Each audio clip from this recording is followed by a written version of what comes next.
All right. Good evening, everyone, and welcome back to VAR on Air, the biweekly virtual program where we cover information about programs and services from government agencies, local organizations, and significant issues that our communities face. VAR on Air is a program hosted by the Vietnamese American Roundtable, a 501c3 nonprofit organization working to inform, mobilize, and advocate for our community of the critical and pertinent issues that impact our lives, their lives. This program streams to here on VAR's Facebook Live, as well as it will be broadcasted to 14:30 a.m. KVVN radio station every other Sunday. And so for today, I'd like to introduce myself really quickly. My name is Philip Nguyen, and I'm the executive director of the Vietnamese American Roundtable. For the past couple of weeks, we've had one of our staff members, Nguyen Pham, doing the Chẳng ước Chẳng Rao programming, which has been in Vietnamese. For today's program, as we talk a little bit about Black History Month, and as we have a guest sharing her experience as a Black woman and how she celebrates Black History Month, we're going to be doing this tonight's show in English. To help us with that is our host for tonight, one of our board members, Linda Nguyen. So, Linda, welcome to the Facebook live stream. Thanks, Philip, and hi, everyone. Thank you for joining us tonight. So I'm Linda Nguyen. I'm a new board member of VAR and worked in local government for several years, really advocating for marginalized communities in public health, social services, and whatnot. And so really happy to be here for our special edition of VAR on Air to really commemorate Black History Month as we honor the contributions of the Black community and really solidarity among people of color. So again, we're really, really lucky to have our special guest, Carmen Brammer. Her pronouns again are she, her. She's a political strategist and advocate. A little bit about her. So she's a longtime resident of San Jose. She's a mom and a caregiver for her mother. She's passionate about improving the lives of neglected communities by exposing and breaking down social inequities and entrenched political racist barriers. In addition to the Black Leadership Kitchen Cabinet, she's also an advocate, an active member of other community-based organizations and nonprofits that are focused on social and racial equity. Welcome, Carmen. Thank you for having me. Glad to be here. And thank you so much. And so can you tell us, Carmen, a little bit more about Black Leadership Kitchen Cabinet and how you really got into the advocacy work that you do? Sure, absolutely. So Black Leadership Kitchen Cabinet is a community-based organization that was founded in 2005. And it was founded by concerned community leaders that wanted to make sure that we look at working to address the broader social issues that are impacting the African American community here in Santa Clara County. And there wasn't a place for that, so they ended up creating it. How I got involved in this is it started quite a few years ago. So the first thing that got to me, so I've been here a long time. I am an immigrant. I'm originally from the Caribbean, Guyana, South America. And I came when I was relatively young, and I've lived across a few different cities here in the Bay Area. I've lived in San Francisco, Concord, and now San Jose. And being here in San Jose, I felt very comfortable. And then the Freddie Gray issue happened, his death happened, and that sparked something within me. And because it's something I had not seen here in San Jose, so it was very new to me. And then when the George Floyd thing happened, when George Floyd's lynching happened, that was another thing that really pushed me forward. And that, in addition to having my sister passed away, and I thought, what kind of legacy do I want to have and leave? And it was really want to carry her memory forward in a positive way and get involved and do something that helps my community, my world community too, not just the African American community, but also the world community. And so I got involved in politics. And then on top of that, something that I'd never seen before, and I've lived in San Jose for over 35 years, SVO, at that time they were called SVO, the Silicon Valley Organization, who is now called the San Jose Chamber. They put forward a racist ad in the news that came out in the news about Jake Tongle, who was going against Deb Davis, and it depicted, African ancestry folks rioting in the streets, and it really, really, really touched me in a way that I never have been touched before living here.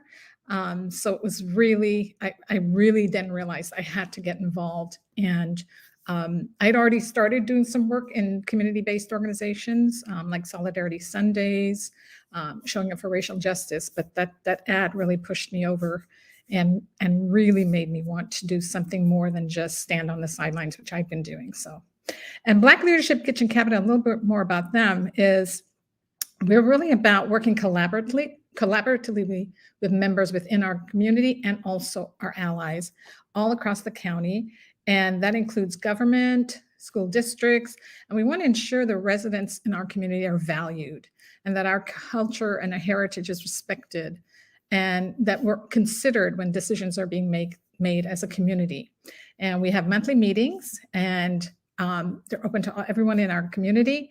And we have our structure is based on where we share and inform decision. It's a shared informed decision-making progress so that everyone is bought into what we're doing. So hopefully that helped and provided some additional details. Oh, definitely. And again, thank you so much, Carmen, for sharing that. I think really, the community is very lucky to have you as an advocate. We can tell that you're very passionate about this work. And the energy that you bring about this work, I think is really infectious as well. And so thank you so much for that. And, as you were talking really about, and you brought up, George Floyd, and the murder of George Floyd in 2020, it really brought, the issue of race right to the forefront in the world. And in the past, 18 months or so since the murder, a lot has happened, right? And so, what stories really need to be told right now as Black History Month is being celebrated this year, that you want to share? So that's a heavy question, and there's a lot to unpack there because there's not a simple answer or a simple story. It's very complicated because we have made race such an issue here in this country. And I really wasn't aware of race or color until I came to this country. So it was new to me too. And I've got to say that I've been rather disappointed in the fact that we have not really seen much progress made. I think initially when we had all of and I call it lobbying when those folks are out on the streets. I don't call it demonstrating or rioting. I call it lobbying because it was their opportunity to get people to hear, the elected officials and those in power to hear, the cries that have been there for a long time. And so for me, there was a lot of energy around that and everybody was like ready to do something. And then it fell off the news and that energy fell off too. So the story I'd like to have told, one of the stories is to make sure that we continue being energized about this because any population or demographic that is judged by the color of their skin affects all of us, not just that particular demographic. So it's important that we all continue to push on our legislatures, on the power structures to say this is not acceptable because it affects every single human being in this country, not just this valley. And what I want to see is that the systems, and for me, it's hard to celebrate Black History Month, I'll admit that to you, because of, we've just had so many things that happen. We've had, the Ahmaud Marbury murder. We've had all these other folks who've been murdered on I hate to say it, just constantly we're hearing that stuff and it gets to a point where it becomes so much to deal with. And it would be, my hope is that we get to a point where we're not hearing about killing Black folks all the time. We're not hearing about killing African Americans all the time. And that this country realizes that it's super important for us to respect each other and that each community we're a diverse country, we're extremely diverse. And each community that is here to have a quality life and to engage and experience the freedoms that this country says it's all about. So to really hold the country accountable to that is my one of the big things that I want to focus on in the work that I do. And holding those accountable that commit these killings or that harms our community, anybody who commits hate crimes, really have them be held accountable irrespective of who they are. Just making sure that is at the forefront, which I feel like right now it's there, but I don't know that we've got really the energy or the we seem to be losing our energy and progress on making change happen. And that's really the story I think I want to make sure is told during this month is we are human, just like everybody else. And it's important to stop dehumanizing us in this country, and also to respect and value what we've given, what we all give on a daily basis as we're here in this country to live a better life. And that's all that we want. Yeah, Carmen, I think you bring up a beautiful point, and I just want to say how in admiration I am of you and your dedication to the work, especially because we're tired, right? And it's been draining to do this sort of work, and talking about issues of race and of equity and of oppression and systemic oppression, especially is quite difficult. I think you also brought up really important points, right? That we shouldn't see any of these incidences as isolated incidences, right? These things don't happen in a vacuum, right? When violence happens to one of us, it happens to all. It happens to all of us, right? And it really should be an effort on behalf of all of us to mobilize and to fight for one another, and to really understand the ways in which we've been dehumanized by these systems of oppression, and how we can bring what we need to do to bring this humanity back to our folks, right? Through empathy, through compassion, but also through different ways of holding the folks responsible accountable, right? Right, and I think like that's what we're out here for, right? Like that's what we're out here for. That's the message that we're trying to get across. And I'll just say that's why I appreciate having this conversation, because I've not had it before. So I'm super excited that we're doing this work, because we have so much here in Silicon Valley that there's absolutely no reason for us to not really work together well and support each other's community, a community as a whole, not just community within the, we all are going to navigate to birds of a feather, right? We're going to flock with who we are. But as a community as a whole, if we can all just remember that, I think we're going to be so much more effective, and we will be able to break down those barriers that continue to exist today. Right. And especially since we're in the Valley, and there's definitely a wealth of resources available, right? And it just so happens to be that when we start talking about things like race, and when we start talking about things like violence, is that, I mean, admittedly, for a lot of Vietnamese American folks, right, and Asian American folks that are here, like we get caught up in the myth of the model minority, right? And then it becomes this divisive politics, right? These wedge politics between groups of color. And then instead of us trying to be at the table with the decision makers, with the stakeholders, and vie for why we deserve these resources, we end up fighting over scraps, right? And it's really the people and the systems in power that remain in power and maintain the status quo, right? Yes, you are so right. I love what you just said about scraps. That's literally how I look at. I was saying breadcrumbs. So, so it is. That's what they've done. They've thrown those things down, and we're all scrambling for it because we think that's all there is. And they're happy seeing us all scramble and fight each other for this stuff when there's plentiful. This valley has more than enough for everybody to be successful. And the other thing I was going to share too is, sometimes, you mentioned being tired. When I get tired, one of the things I really work hard on doing is remembering my ancestors, and remembering that many of them, if not lots of them, gave their lives. They knowingly woke up every day or went to bed at night knowing I may not live to see tomorrow, or I may not live to see tonight. And that reminds me that I can't, even though I get those moments, I'm like, I can't sit in it for too long. If someone needs to, I'm not going to say that they can't, but I have to remind myself not to, because it can get really where you just can't seem to come up and out. But I remember those folks. And then another person, a couple of people that inspire me. One of them is, I don't know if you're familiar with him, but he's now a bishop, Bishop William Barber the third, junior actually, and he is heads up the Poor People's Campaign, and he is incredible. He motivates me. I'll go listen to something that he's done or hear him speak, and I'm like, okay, I can't give up. I'm like, I got to keep on going, because if he's going, because he has a lot of health issues, he even got COVID. And the fact that he goes out and marches, because he's based in the South, marches, and the Poor People's Campaign has done some really great work, and I can share a link on that with the group if you would like if you'd like to get that information. I'll definitely send that to you. But he is just incredible. And it's motivating for me when I have those moments, to your point about being where I feel like, oh my gosh, I can't go on. And I have to remember that other people have been through a lot, and people have lost their lives. So a troll or two is a-okay.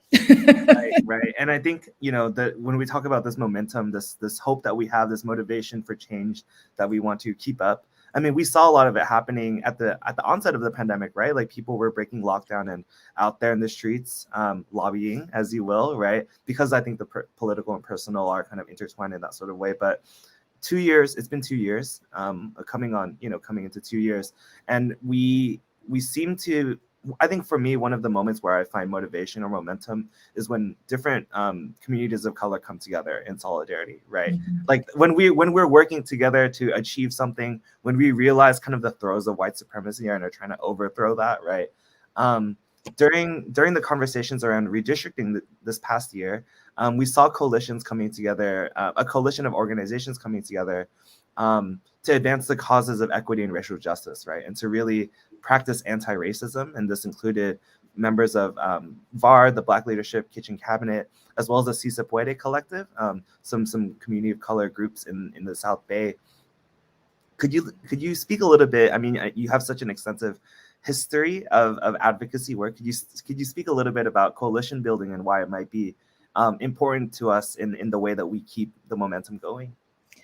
So to me, coalition and collective, or whatever terminology we want to use, togetherness, whatever it is, that is critical to the success of breaking down those barriers and stop reaching for the crumbs or the scraps that are thrown at us.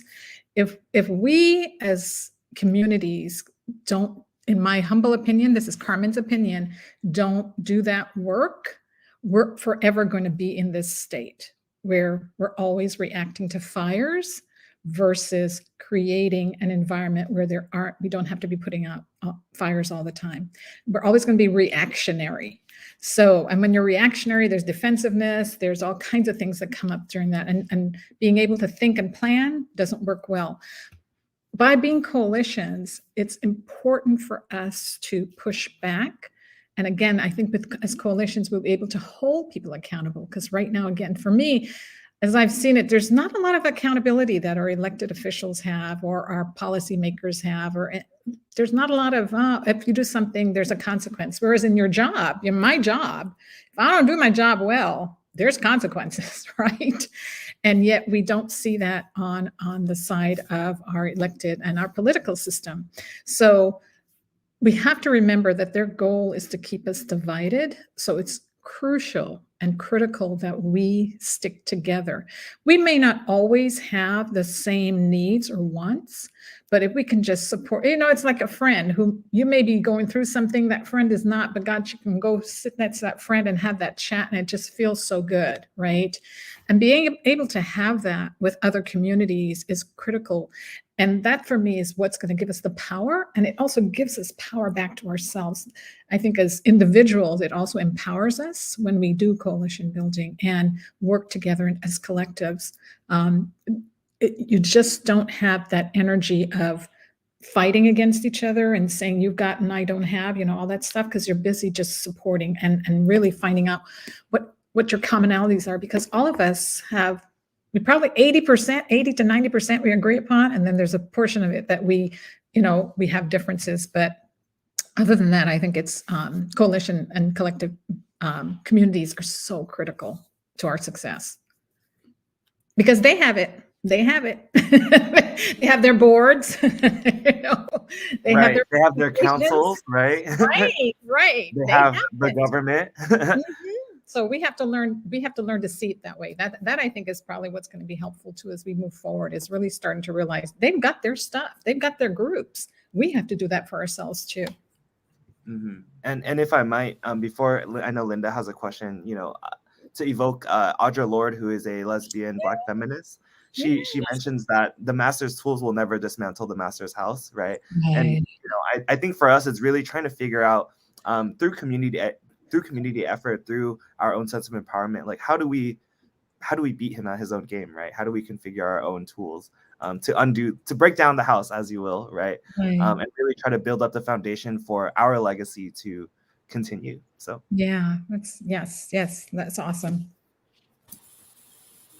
And, again, thank you so much, Carmen, for sharing so much of yourself and, so much of your perspective. I think, as you had noted and Philip as well, that we're really stronger together, right, as a community. And I think that, leveraging, all the work that we kind of started on with the redistricting and really thinking about, actions even on a local level, because I think it can be very overwhelming, right, when we're thinking about everything on a grand scale, whether it's federal or state, but really localizing it so people have a better understanding of how they can affect change, right? And so I think that the really great work that we did do within the redistricting and trying to build that coalition and understand what we can do on a local level has really kind of helped people understand why it's important for this coalition building and really leveraging that opportunity. And so that makes me think about within the own community of VAR and the Vietnamese American community, right? Like we're always really trying to kind of encourage our community to really see,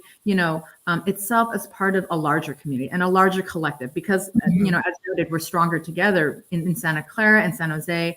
And, the state of, some of the anti-Asian violence, that we've seen has kind of caused, some of our communities to unfortunately kind of dig deeper and kind of look more inward when we really want to build a coalition and build more solidarity, right? And so how can we really encourage more of that trust building kind of generally, right? And really build that collective and be a better ally and just build solidarity within the community. So it goes back to the point I made a few minutes ago about remembering our humanness. At the end of the day, our commonality is being a human being. And all this other stuff is just that. It's stuff. All this is noise that people create to keep us in our little boxes, right?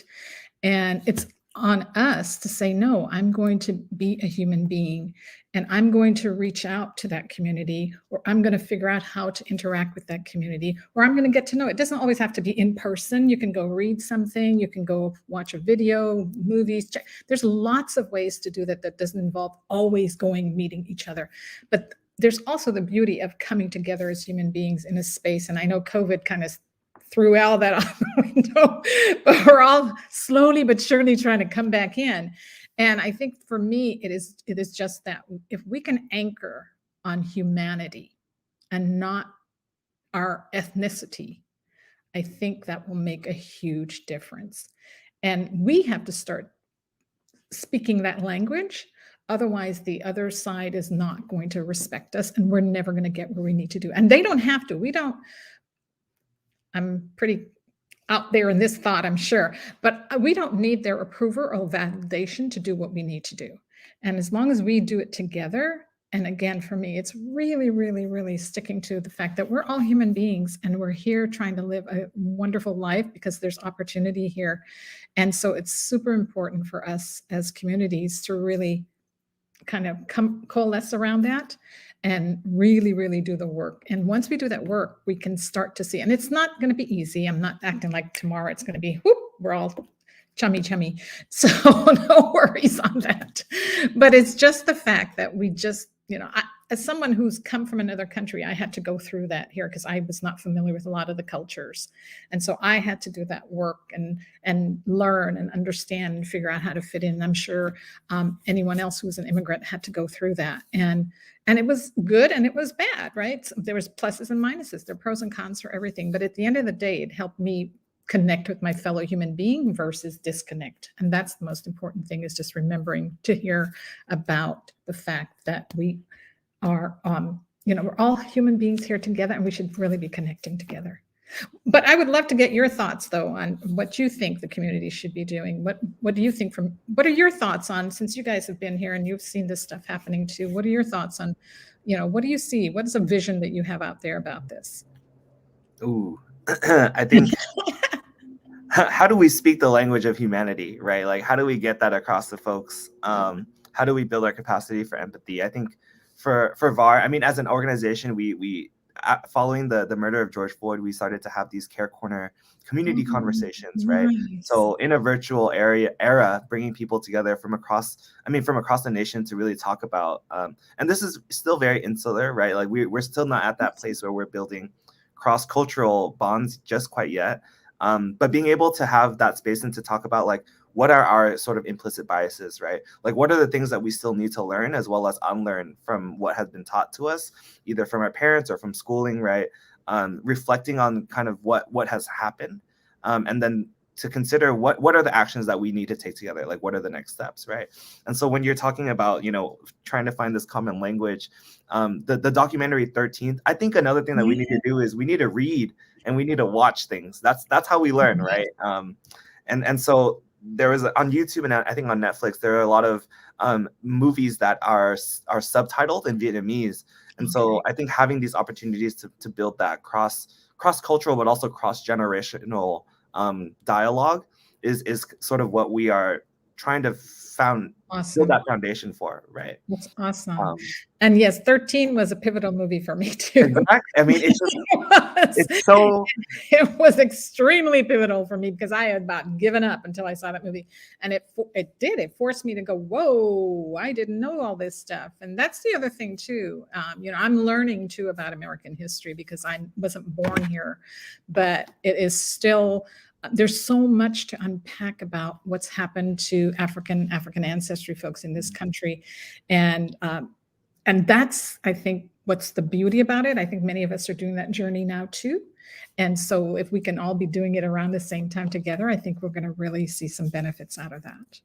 Right. Yeah, I agree with you. through our shared history, right? I mean, there have been, it's people like to say, when we think about things like Rodney King and the LA riots, right? And when we see the kind of media portrayal of what the Black Lives Matter movement looked like, and this conversation around being protesters or rioters, right? And this sort of this vilification of the folks that are out there doing the work. I mean, I would want to say to our audience and in this conversation now is that Black Asian solidarity has been going on for decades, right? Since we've been here, since we have come here as many immigrants, refugees ourselves, and understand the experiences of being a racialized group. We had, it was the late Reverend Martin Luther King's birthday, and he had a relationship with the late Thich Nhat Hanh, who is a Vietnamese Buddhist monk during the 60s, 70s. And you also had in New Orleans, right, in the 80s, Vietnamese fishermen in New Orleans, in Louisiana, kind of fighting against like white Klan members, right? And so there are so many possibilities all this history that we share, as well as possibilities for what future solidarity and coalition building can look like. I want to pitch a question to you, Carmen. We have a question from the audience from Christine, who asked, are there any thoughts and forecasts on some of the next opportunities on the horizon for us to continue to build these cross-community coalitions? Absolutely. I think more conversations like this are in order. This is my first, and I've lived here, like I said, over 35 years. So this to me is huge. And I think that alone is one of the big things. Finding opportunities where we can, connect with each other. I know that you guys have a center, right? Maybe doing activities together there and learning about each other in that way.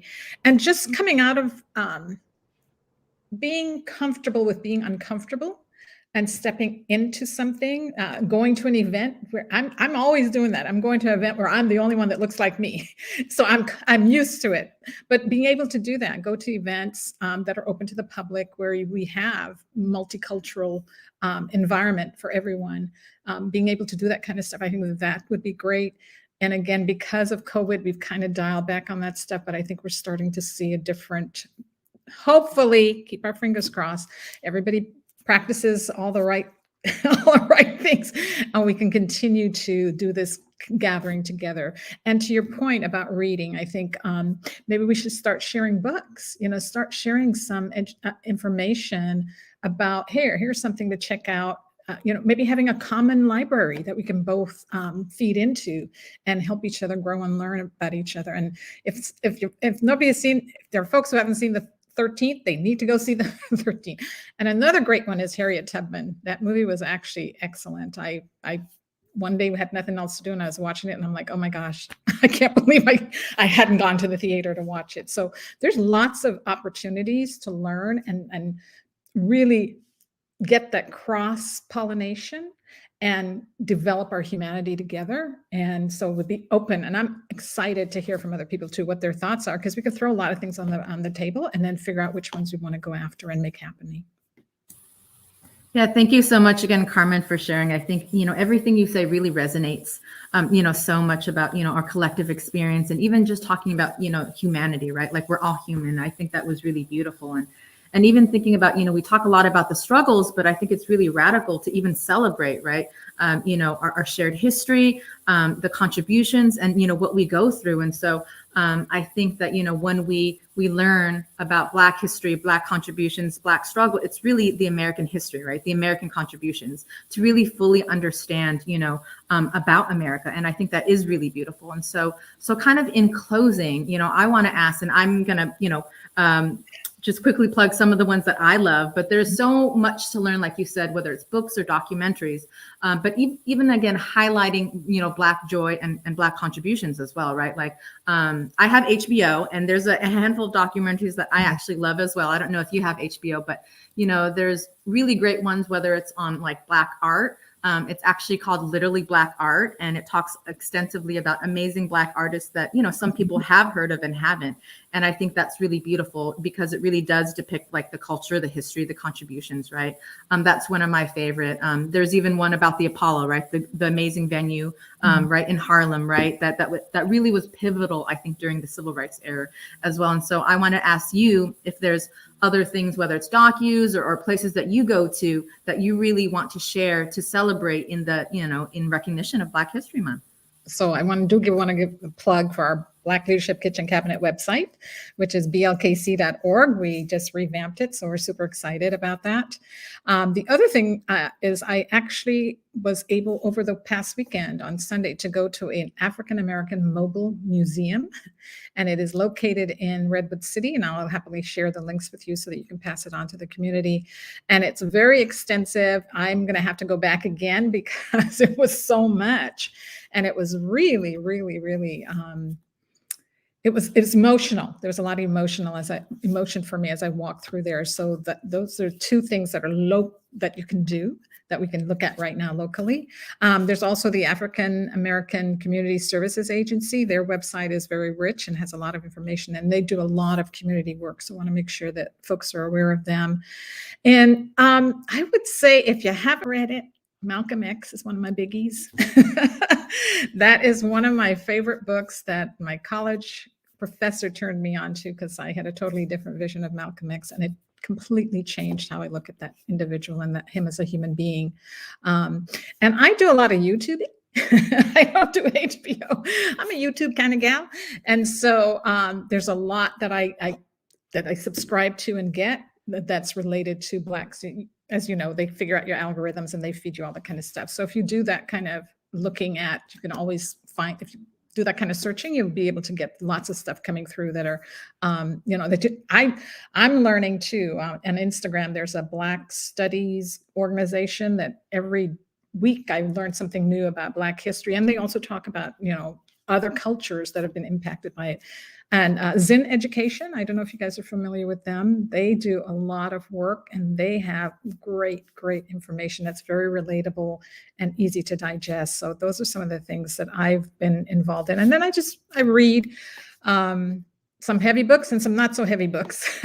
So it's a very big mix, but I'll be happy to share my stuff that I have with you guys, and you can pass it on to the community. And I think it'd be great if we could develop some kind of common library or resource that we all can go to and share. And as people find out more, they can throw it on there and just really end up being a really nice interactive thing. Yes, definitely. And we will incorporate all of the resources in our newsletter, get it out to our folks. And really, I think as we're commemorating Black History Month, we want to thank you so much, Carmen, for being on VAR on Air tonight and for sharing your wisdom and experience with us. And for our folks listening in, to know that it doesn't need to be Black History Month for you to learn about Black history and to celebrate great Black voices and Black excellence, right? And so thank you so much to Carmen. Thank you, Linda, for being an incredible host. And thank Yes. you all of the folks that joined us on Facebook Live and are listening to us on the radio. Thank you all. And the beauty about Black History Month is that we get to have these conversations, which we normally wouldn't happen. So I think it's awesome. And I so appreciate the time. And I thank you all for allowing me into your space and getting to know you and you getting to know me. Yes, thank you. And until next time. Yes.